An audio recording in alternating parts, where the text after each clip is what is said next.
जय भीम जय भारत सभी साथियों का स्वागत करता हूं सम्यक इंडिया टीवी में।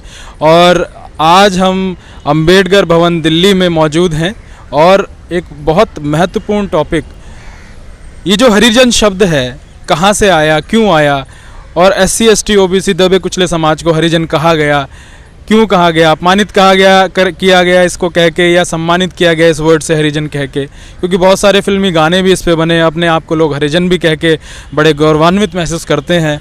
तो मैं इस शब्द के पीछे छिपी जानकारियों को उजागर करने के लिए आज हमारे साथ मैं अपने एक ओजस्वी वक्ता को, यूथ आइकन सतीश बौद्ध जी को साथ में मौजूद किया है, शामिल किया है इस चर्चा में। तो मैं स्वागत करता हूं सतीश बौद्ध जी का। स्वागत है। बहुत बहुत साधुवाद। तो सर मैं जानना चाहूँगा कि ये जो हरिजन शब्द है इसके पीछे क्या कारण छुपे हैं जो लोग इस पे गर्व करते हैं? ये गर्व का विषय है, हरिजन शब्द क्या है, क्या सच्चाई है इसकी? बड़ा ही गंभीर चर्चा का विषय आपने चुना है। हरिजन शब्द जब हम इस्तेमाल करते हैं तो हम मूर्खता का पर्याय बन जाते हैं। इससे बड़ी मूर्खता नहीं हो सकती जब व्यक्ति स्वयं को हरिजन मानकर गौरवान्वित महसूस करता है और हरिजन सेवक संघ जैसे संगठनों का निर्माण करके उसका सदस्य होने में अपने आप को गौरवान्वित महसूस करता है। इससे बड़ी मूर्खता नहीं हो सकती है। अब आपको लग रहा होगा यार ये व्यक्ति इस तरह की बातें क्यों कर रहा है। इसके पीछे लॉजिक है। जब आप इतिहास के पन्नों को पलटते हैं और अतीत में जाकर देखते हैं तो आपको कई सारी बातें ऐसी हैं जो पता चलती हैं जो इस बात का चीख चीख का प्रमाण देती हैं कि हरिजन जो शब्द है वो शब्द बिल्कुल भी पवित्र नहीं है। ये बड़ा ही अपवित्र, भोंडा, बेढंगा और पाखंडियों द्वारा पैदा किया गया एक शब्द है। हुआ यूं, भारत में जो सनातनी प्रथा चल रही है, अतीत काल से ही महिलाओं को शूद्र माना गया है। इस सनातनी व्यवस्था में शूद्र होने के नाते आज भी महिलाओं का अपना कोई अस्तित्व और अपना कोई वजूद नहीं है। जिस लड़के के साथ वह ब्याह दी जाती है वह लड़की उसी का सरनेम इस्तेमाल करना शुरू कर देती है क्योंकि उसका अपना कोई वजूद नहीं है। बाप के घर पर है तो बाप का सरनेम इस्तेमाल करती है, पति के घर पर है तो पति का सरनेम इस्तेमाल करती है, मतलब उस महिला को कोई वजूद नहीं है। यही आधार बना। आधार कैसे बना? अतीत में जब हम जाते हैं तो हमें पता चलता है इन सनातनी भोंडे, बेढंगे, पाखंडियों द्वारा रचित कपोल कल्पित जो अवधारणाएं थी वो अवधारणाएं कैसे पैदा हुई। हुआ यूं कि जब विवाह होता था तो बाल्य अवस्था ही पुरुष की और महिला की हुआ करती थी, जिसे बाल विवाह कहा जाता था। बाल विवाह 5 साल की उम्र में, 6 साल की उम्र में, यहाँ तक कि बच्चे पैदा हुए 2-2, 3-3 साल के बच्चे होते थे, उनकी आपस में शादियां कर दी जाती थी। लेकिन ऐसा नहीं होता था कि शादी हो गई, शादी के होने के बाद बच्चे एक साथ रहना शुरू कर दिए, ऐसा नहीं होता था। उसके लिए एक व्यवस्था थी। उस व्यवस्था का नाम था उसे कहते थे गोहना।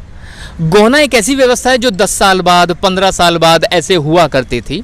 अब 10 साल में, 15 साल में कई बार ऐसा होता था वो बच्ची जिसके साथ शादी हुई है जिस लड़के की, वो लड़का मर गया। मतलब ये हुआ शादी के पवित्र बंधन में बंधने के बावजूद भी वो अविवाहित ही रही और अपने पति के साथ जीवन यापन नहीं कर पाई और अपने पति के साथ 2 पल बिता नहीं पाई और पति मर गया और वो विधवा हो गई। अब विधवा होने पर बड़ी विपरीत और बेढंगी सी प्रथाएं ये थी कि महिला को गंजा होकर रहना पड़ेगा, सफ़ेद कपड़े पहनने पड़ेंगे, महिला का दोबारा से विवाह नहीं हो सकता। मतलब जिस लड़की ने विवाह का मतलब भी नहीं समझा वह विधवा हो जाया करती थी। तो ऐसे में इन पाखंडियों ने एक रास्ता निकाला कि वो जो लड़कियां हैं जिनका विवाह तो हुआ परंतु वो विधवा हो गई हैं तो उनका दोबारा से विवाह करवा दिया जाता था पीपल के पेड़ के साथ। पीपल के पेड़ के साथ चक्कर लगाने के बाद अब उस लड़की को मंदिर में रहना पड़ता था। मंदिर में रह करके उसे मंदिर की साफ सफाई करनी पड़ती थी, देखभाल करनी पड़ती थी और उसके बाद वो वहीं की होकर के रह जाती थी, घर वापस नहीं आती थी और उसे ये बताया जाता था कि तेरा विवाह भगवान के साथ कर दिया गया है। ये एक प्रथा हुई। एक दूसरी प्रथा और भी जुड़ी हुई है। जब शादी हुई, पति पत्नी एक साथ रहते थे तो मन्नत मांगने के लिए मंदिरों में जाते थे। जब मंदिरों में जाते थे तो वहाँ मन्नत मांगी जाती थी कि जो है हमें बेटा हो जाए। क्योंकि इस देश में आज भी परिवार में अगर पैदा हो तो बेटा पैदा हो, बेटियों की मनोकामना नहीं की जाती। बेटे की मनोकामना की गई लेकिन पैदा हो गई बेटी। अगर बेटी पैदा हो जाती थी तो उस बेटी को यानी कि उस कन्या को मंदिर को दान कर दिया जाता था, इसे कहते हैं कन्यादान। तो मंदिर को दान करने के बाद वो बेटी उस मंदिर में रहती थी और उस बेटी की उम्र बड़ी हो जाने पर उसका विवाह किसी एक देवता की मूर्ति के चारों ओर चक्कर लगाने के पश्चात कर दिया जाता था। इस तरह से वो भी विवाहित हो गई। तो दो तरीके हो गए, ये जो विधवा हो गई थी लड़की, उसकी पीपल के पेड़ से शादी कराई। जो कन्यादान, आज भी कन्यादान चलता है, लोग कन्या का दान करते हैं, वहीं से शुरू हुई प्रथा। तो जो कन्यादान में लड़की आई वो भी वहीं रहती थी। अब इन दोनों लड़कियां जब ये बड़ी हो जाती थी तो इन्हें युवा अवस्था में आने पर मंदिर में रहने वाले मोटे मोटे पेट वाले जो पंडे होते थे उनकी नजर इनके प्रति खराब होती थी और इन महिलाओं के साथ, इन लड़कियों के साथ वो शारीरिक संबंध बनाते थे और इन लड़कियों को नाम दिया गया देवदासी। ये प्रथा आज भी बदस्तूर साउथ के मंदिरों में जारी है। आज भी जारी है साउथ के मंदिरों में, आप जाकर के देख सकते हैं। अब साहब, जब ब्राह्मण उस महिला से संबंध बनाता था तो संबंध बनाने के बाद जाहिर है प्रकृति का नियम है, उत्पत्ति का नियम है कि बच्चा तो पैदा होगा ही। अब वो जब बच्चा पैदा होता था तो एक बड़ी समस्या पैदा हो गई। अब इस बच्चे का बाप कौन होगा? क्योंकि उस लड़की के साथ तो संबंध कई ब्राह्मणों ने बनाए हैं।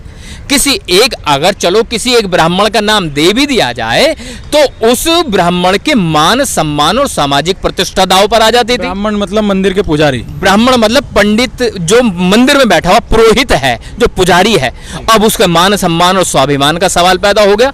तो लोगों को भ्रमित करने के लिए उन्होंने कहा ये जो बच्चे पैदा हो रहे हैं ये बच्चे हमारे नहीं हैं, ये बच्चे तो उस परमपिता परमेश्वर के हैं, हरि के बच्चे हैं, हरि के जन हैं, भगवान के बच्चे हैं। तो यहां से इस शब्द की उत्पत्ति हुई कि हरिजन कौन? हरिजन वो बच्चा जो देवदासी के गर्भ से किसी भी पंडित के द्वारा बनाए गए संबंध से पैदा हुआ। मतलब अगर मैं थोड़ा और कड़वा हो जाऊं तो आपको पता चलेगा, ऐसा बच्चा जिसके बाप का पता ना हो, जिसे अंग्रेजी में कहते हैं बास्टर्ड। बास्टर्ड कहते हैं, इसका मतलब हरिजन का मतलब है बास्टर्ड। तो मैं ये कहना चाहता हूं, अगर ये बच्चे हरिजन हैं तो भगवान के बच्चे हैं तो तुम किसकी औलाद हो? तुम भी तो किसी की औलाद हो ना। लेकिन हरिजन नाम इसलिए दिया गया क्योंकि इनके बाप का पता नहीं था। तो मुझे इस बात पर आपत्ति है, मुझे इस बात पर गुरेज है, मैं इस बात का विरोध करता हूं कि हरिजन शब्द किसी भी सूरत में हमारे समाज के ऊपर ना थोपा जाए, हमारे लोगों के ऊपर ना थोपा जाए। हमें चमार कह दें, हमें भंगी कह दें, हमें कोई आपत्ति नहीं है, लेकिन हरिजन शब्द हमारे लिए ना थोपा जाए क्योंकि हमारा बाप है, हमें हमारे बाप का पता है। अगर तुम्हें अपने बाप का ना पता हो, नाम ना पता हो, तो तुम अपने आप को हरिजन कहलवाना शुरू कर दो। हम हरिजन ना तो थे, ना हैं, ना कभी भविष्य में हो सकते हैं। इसमें एक बात और निकल के आती है बहुत जी की कांग्रेस में जो कुछ लोग हैं तो वो कहते हैं कि ये शब्द जो है हरिजन हमें गांधी जी ने बड़े आदर्श के साथ, बड़े सम्मान के साथ दिया। तो इस पे क्या कहेंगे? गांधी जी असल में वो कोई महात्मा नहीं थे। गांधी एक बहुत बड़ा राजनीतिज्ञ था। वो व्यक्ति एक ऐसा व्यक्तित्व धारण किए हुए था जो बड़े ही चालाकी से, बड़े ही पाखंडी ढंग से हिंदुओं को जोड़ने का काम करता था और हिंदुओं को एकजुट रखने का काम करता था और वर्ण व्यवस्था का पोषक था। अब हुआ यूं, अतीत में गांधी ने एक मिशन चलाया था। उस मिशन का नाम था upgrade your cast, upgrade your cast. लेकिन बाबा साहब ने इसके खिलाफ एक और मिशन चलाया, उसका नाम था डिग्रेड योर कास्ट। अब ध्यान से सुनना, जो बात मैं बताने जा रहा हूं बड़ी गंभीर चर्चा है, बड़े कम लोगों को इस बारे में जानकारी है। जब गांधी ने कहा कि अपग्रेड योर कास्ट, तो वो सारे लोग जो छोटा काम करते थे और अपने आप को बड़ा ही शर्मिंदा महसूस करते थे अपनी जातियों के नाम से, जैसे किसी चमार को जब चमार कहा जाता था या कहा जाता है, आज भी उसे बुरा लगता है, तो गांधी ने इतिहास के पन्नों को पलटकर उस शब्द को खंगाला जिसका नाम था हरिजन। और उन्हें कहा गया कि आपको चमार कहते हैं तो आपको बुरा लगता है, क्योंकि चमार शब्द एक अच्छा शब्द नहीं है। चमार कहने से आपके मान सम्मान स्वाभिमान को ठेस पहुंचती है। चमार कहने से आपका जो मनोबल है वो गिर जाता है। तो लिहाजा आप अपने आप को चमार कहने के बजाय अपनी कास्ट को अपग्रेड करो। नाउ आज से अब अपने आप को कहोगे हरिजन। हरिजन का मतलब होता है वो लोग जो स्वयं परम पिता परमेश्वर के बच्चे हैं, जो उस ब्रह्मा के बच्चे हैं, उस भगवान के बच्चे हैं। इसलिए आप अपनी कास्ट को अपग्रेड करो। आप इसी बात से और अंदाजा लगाइएगा अपग्रेड योर कास्ट का कितना बड़ा इफेक्ट हुआ। वो सारे लोग जो कोली थे, तेली थे, तमोली थे, धीमर थे, ये लोग आज भी अपने आप को ठाकुर कहने लगे। अपने आप नाम से पहले नाम के बाद ठाकुर लगा करके कहने लगे कि हम ठाकुर हैं। तो ये जो पिछड़ा वर्ग है, पिछड़े वर्ग का एक बहुत, जैसे यादव हैं, यादव अपने आप को कहते हैं हम यदुवंशी ठाकुर हैं।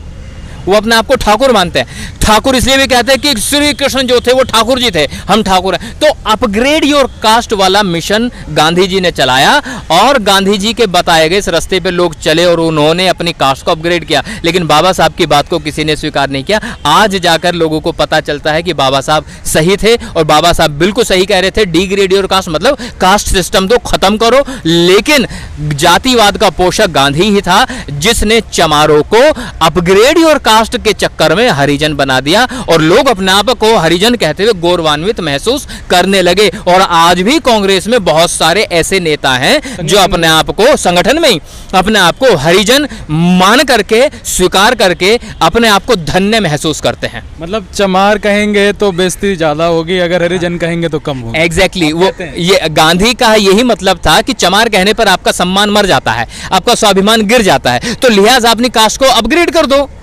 उसको और अपर लेवल पर ले आओ। तो आज से आप चमार नहीं है, आप हरिजन है। तो हरिजन शब्द तो बास्टर्ड है, उसका मतलब इंग्लिश में बास्टर्ड होता है। I am totally against this word, तो मैं इससे सहमत नहीं हूँ। चलिए, बहुत बहुत साधुवाद, बहुत अच्छी जानकारी तथ्यों के साथ हम लोग आपके लोगों के बीच में लेके आ रहे हैं। बहुत ही ओजस्वी वक्ता सतीश बौद्ध जी का मैं साधुवाद करता हूँ कि ये हरिजन शब्द के पीछे छुपे तथ्यों को आप लोगों के बीच में रखा, हमें जानकारी मिली। तो आप अगर अच्छा लगता है वीडियो, जानकारी अच्छी लगती है तो शेयर कीजिए, ज़्यादा से ज़्यादा लोगों तक पहुंचाइए, पूरे देश में पूरे दुनिया में बताइए और अपने युवा साथियों को शेयर करना ना भूलें। चैनल को सब्सक्राइब करें। जय भीम, जय भारत, जय संविधान।